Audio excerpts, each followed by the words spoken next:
La iglesia en Colosas estaba siendo infiltrada por ideologías que infestaban la cultura secular, y aunque los creyentes ahí conocían el Evangelio y tenían su fe depositada en Cristo, estaban expuestos a predicadores que traían otras enseñanzas alejándolos del Evangelio. Quiero que tú marques esto en tu mente.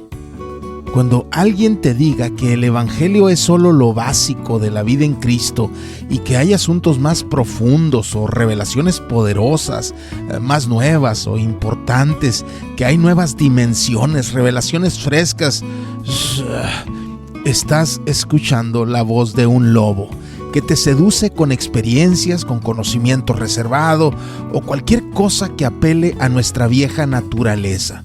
No hay otro mensaje aparte del Evangelio, no hay otro mensaje después del Evangelio y no hay otro mensaje además del Evangelio. Lo que aprendemos al madurar espiritualmente es a profundizar nuestro conocimiento del Evangelio y ver cómo se aplica a todas las áreas de nuestra vida. Cuando alguien nos da algo que no es el Evangelio, o nos da el Evangelio más otra cosa, es una voz peligrosa. ¿Qué significa esto?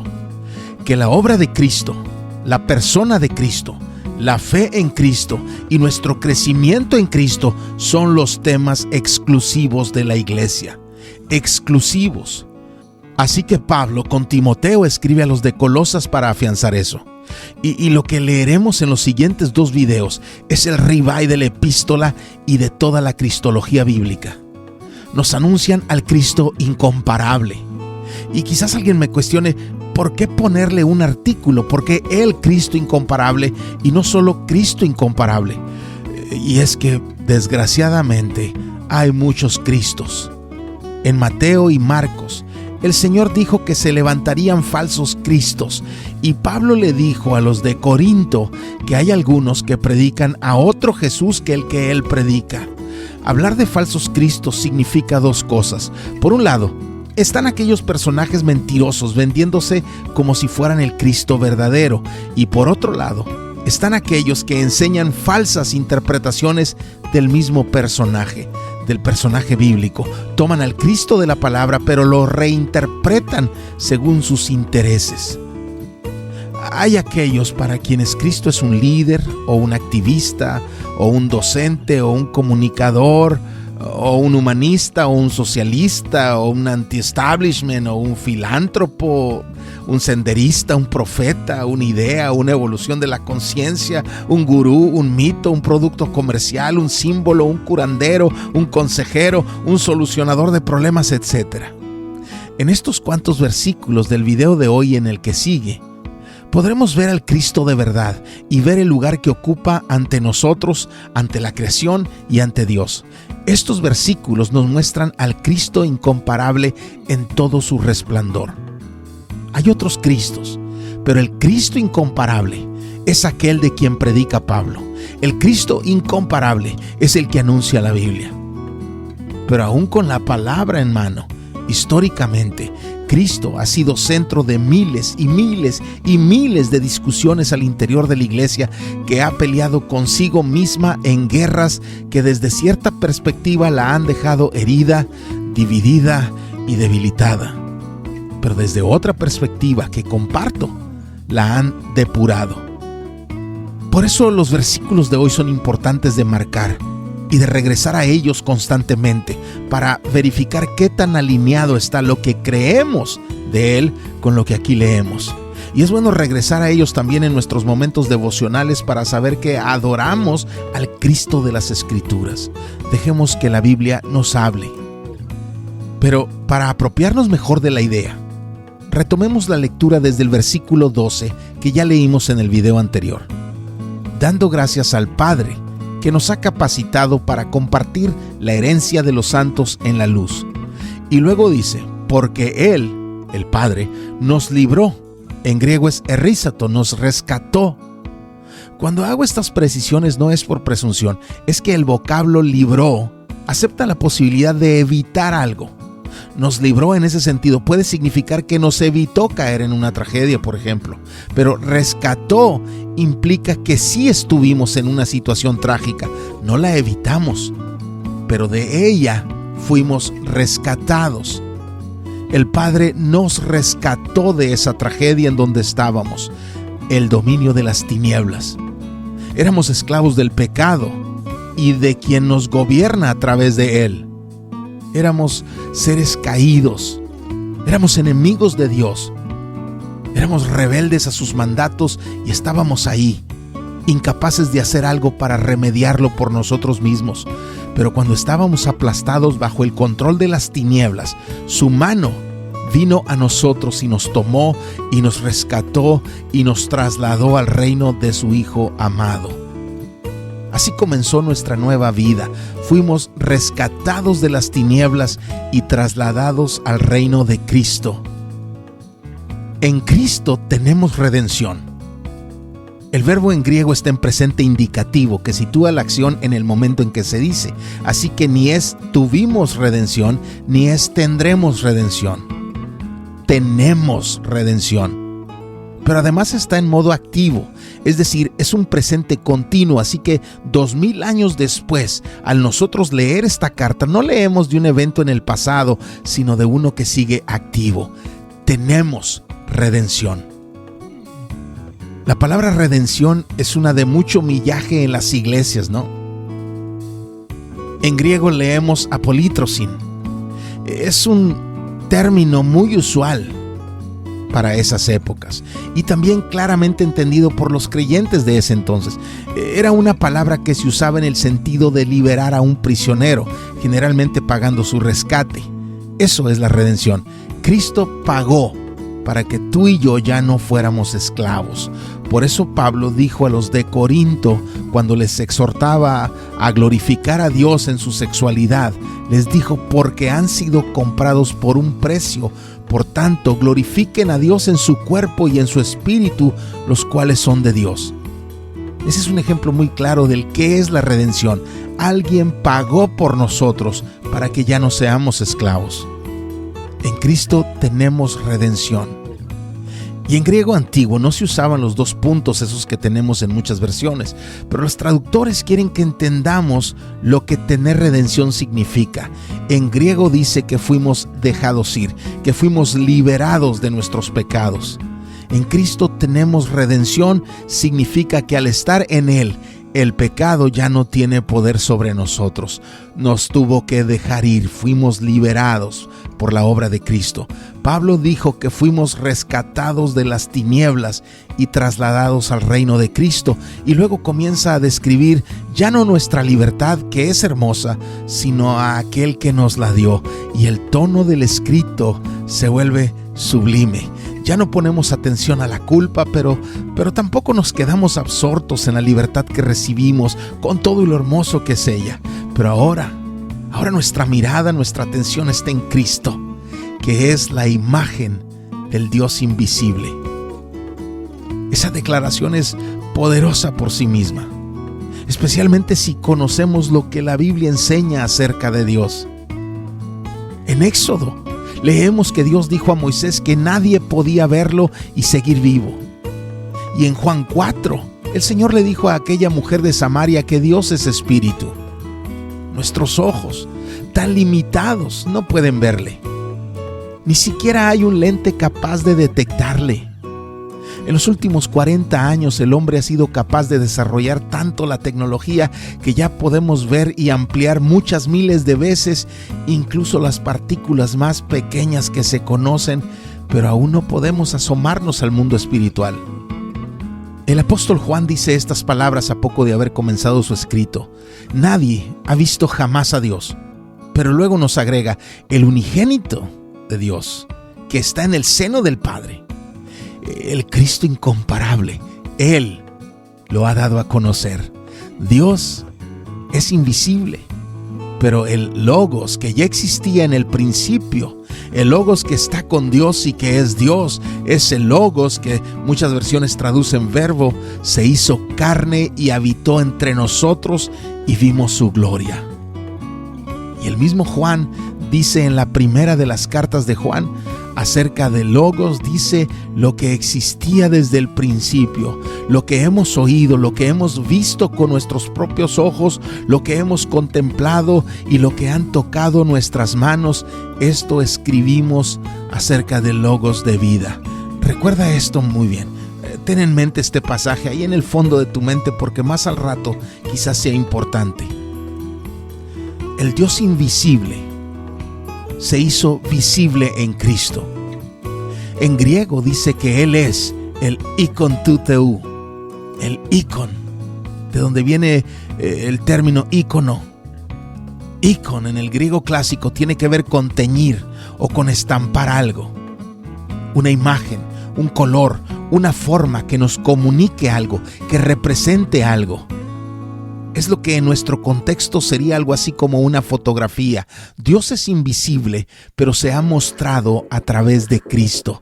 Cristo es el ícono de Dios invisible. Sin Cristo no pudiéramos ver a Dios, ni entenderle más claramente.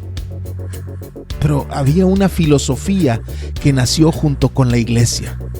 Cuando el Evangelio llegó a Alejandría, fue recibido por griegos, egipcios y judíos ahí que se creían la cúspide de la élite del conocimiento y la filosofía mundial, y el Evangelio fue absorbido como otra idea, otro discurso que analizar, otro libro que leer, y muchos judíos, ya influenciados por el platonismo, por las enseñanzas de Platón, pero al mismo tiempo creyentes en la Torá, en la ley de Moisés, encontraron en el cristianismo la manera de fusionar judaísmo y platonismo, y así nació una filosofía híbrida que con el tiempo se llamó gnosticismo, que viene de la palabra griega gnosis, que significa conocimiento. Para Platón, Dios, entre comillas, existía más allá del universo material. Era perfecto y por tanto nunca hubiera creado un mundo imperfecto ni hubiera tenido contacto con lo imperfecto. Pero según Platón, ese Dios tuvo emanaciones, y esas emanaciones también emanaron, hasta que una emanación de una cadena de emanaciones produjo un poder secundario, el demiurgo, que era imperfecto y que fue quien creó la materia, la sustancia del reino físico. Y al venir del demiurgo, la materia era imperfecta, malvada, despreciable. Pablo comenzó a viajar llevando el Evangelio alrededor de la fecha de la muerte de uno de los más grandes filósofos judíos helenistas alejandrinos de la historia, Filón de Alejandría, un hombre altamente influenciado por Platón, pero también creyente de la Torá. Un personaje que influyó mucho en el judaísmo heleno y también en los creyentes de Egipto, de Alejandría particularmente. A diferencia de Platón, Filón sí creía en que Dios fue el gran arquitecto del universo, pero afirmaba que el universo era de Dios y no del hombre, a quien sí veía distante de Dios. Para Filón, Dios no tenía atributos, no tenía cualidades, no tenía nombres y estaba lejos de la posibilidad de ser entendido por el hombre. Y aunque decía creer en la Torá, la interpretaba alegóricamente para forzarla a encajar con sus ideas neoplatónicas. En el gnosticismo clásico hay un dualismo muy marcado. Todo lo que podemos ver o tomar con las manos es imperfecto, malvado y despreciable, y todo lo etéreo, todo lo que no podemos ver, es bueno. Hay algo de gnosticismo en el ascetismo cristiano que nació en el siglo IV. Ese anhelo de purificar el espíritu por medio de la negación de los placeres materiales, llegando incluso a la práctica del celibato y la flagelación del cuerpo. Pero al mismo tiempo, hay algo de gnosticismo en ese gusto de ser de los pocos que tienen un conocimiento elevado y exclusivo, ser de los intelectuales que otros no serán, de los teólogos que otros no podrán, de los versados en datos y en términos, en citas, como pocos pueden ser. El gnosticismo encontró muchas puertas por donde filtrarse a la iglesia, y los creyentes de Colosas no fueron la excepción, como no fueron tampoco los de Roma, a quienes Pablo les escribió esto, que era una agresión a la mera raíz del gnosticismo que estaba apenas naciendo e importándose desde Alejandría.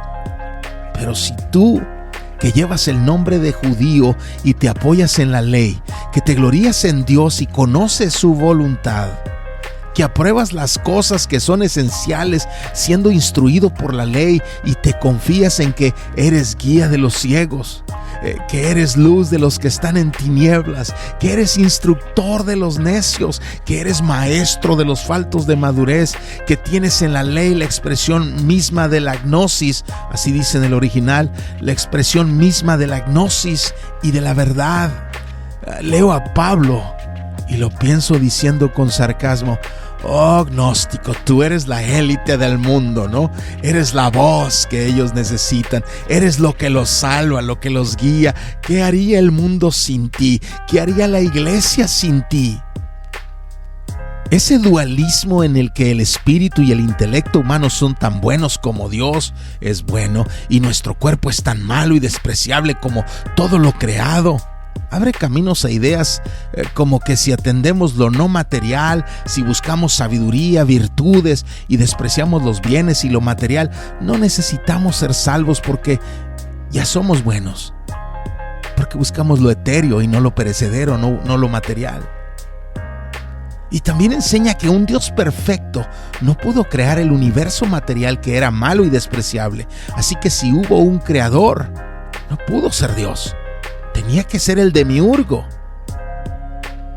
Pero si Dios no pudo crear la materia, mucho menos si hubiera encarnado. No había modo de que lo perfecto y lo despreciable cohabitaran. Eso era impensable, era inadmisible para los gnósticos.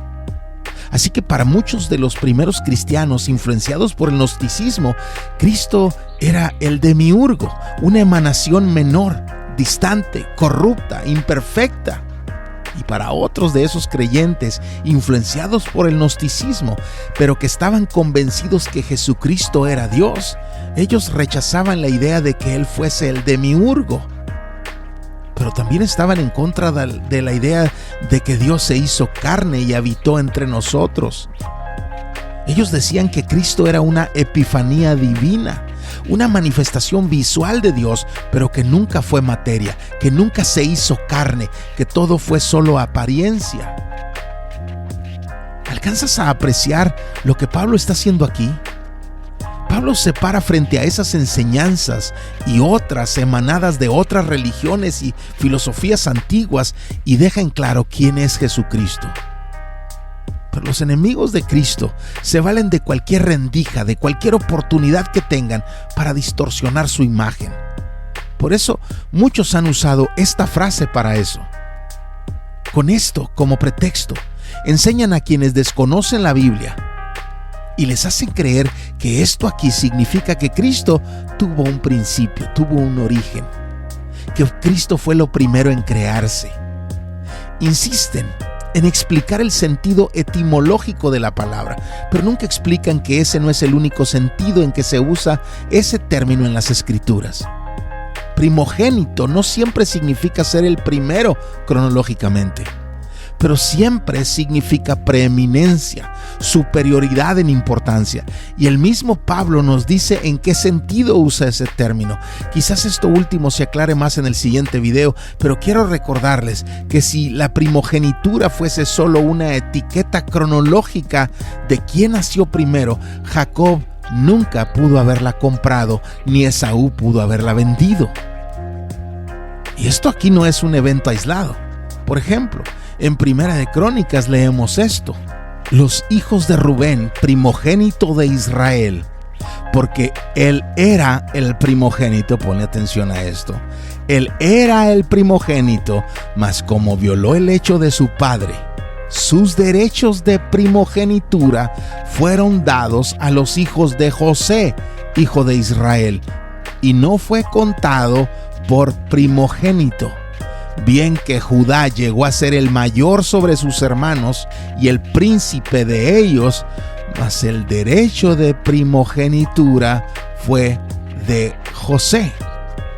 Rubén la regó y la primogenitura le fue quitada, pero no se entregó al hijo siguiente, que era Simeón. y tampoco se entregó al tercero, que era Leví. Y como ya leímos, ni siquiera se entregó al cuarto, que tenía todos los méritos para ello, ni al quinto, ni al sexto, ni al séptimo, etc. Se entregó a José, el penúltimo de los hijos, pero que llegó a ser el regente de Egipto y el protector de su pueblo. Y como primogénito, aunque sea uno de los menores, el penúltimo, como primogénito le tocaba doble porción de la herencia de su padre. Por eso, cuando se repartió la tierra de Canaán, los descendientes de José recibieron 2 territorios y las otras tribus solo uno. Por eso no hay una tribu de José en la tierra de Canaán, pero están las tribus de Efraín y de Manasés, que no fueron hijos de Jacob, sino los hijos de José. Y si lees Génesis 48, verás que aunque Manasés era el primogénito de José, la primogenitura se le otorgó a Efraín, y Jeremías también testifica de eso. Llama a Efraín el primogénito. La primogenitura no era solo nacer primero. El término también se usaba en un sentido de relevancia, de superioridad.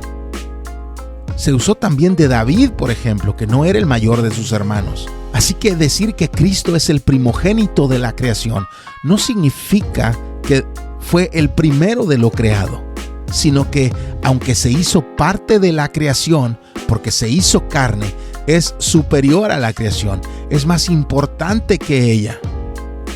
Y la Biblia misma nos dice que en el Génesis, que en el comienzo de todo ya existía el Logos. Y al mismo tiempo está con Dios. Y al mismo tiempo es Dios. Una alusión a la Trinidad. Y Juan nos dice también que todas las cosas fueron hechas por medio de Él, y sin Él nada hubiera sido hecho. Y Pablo dice algo muy similar a los de Colosas. Porque en Él, en Cristo, fueron creadas todas las cosas. Dios es creador, tanto en los cielos como en la tierra, visibles e invisibles. ¿Te das cuenta lo que está haciendo Pablo? Lo visible y lo invisible, lo material y lo etéreo, todo fue creado por Cristo, ya sean tronos o dominios o poderes o autoridades. Todo ha sido creado por medio de Él y para Él. Y Él es antes de todas las cosas. Él es anterior a la creación. Y en Él todas las cosas permanecen. La creación se sustenta en Él. Él es la imagen de Dios. Y Él es el creador y sustentador de todo. Qué golpes tan duros y directos a la mera nariz del gnosticismo lo que estos apóstoles están lanzando. Él es Dios y es el creador de todo. Y también fue hecho parte de esa creación. Y no solo eso, ya Pablo nos había explicado en el versículo 14 que en Cristo tenemos redención. O sea que el gnosticismo también se equivoca en eso. Sí necesitamos ser salvos, incluso teniendo las más sublimes ideas o intenciones. El perdón de nuestros pecados solo nos los da Cristo. Juan dijo que en Él, que en Cristo está la vida. Quizás leemos muy superficialmente la palabra, sin entender las guerras que se estaban librando con muchas de sus declaraciones. Él es también la cabeza del cuerpo que es la iglesia. Sí hay una élite, sí hay alguien por encima de los demás, pero no son los gnósticos, no es un grupillo de personas, no son los conocedores, no son los sabios. Él es la cabeza de la iglesia. Y aunque creo que eso se sobreentiende, el término cabeza se usa en el sentido de autoridad, de gobierno, como suele usarlo Pablo en muchos otros escritos. Cristo es la cabeza de la iglesia, no es el pastor. No es la membresía, no es un concilio, no son los líderes. La iglesia de verdad es gobernada por el Cristo incomparable. Y no es lo único que Pablo expresó acerca de nuestro Señor. Pero por asuntos del tiempo lo tendremos que dejar ahí, para retomar la lectura y el asunto en el siguiente video. Gracia y paz a ustedes y que el Cristo incomparable los guíe.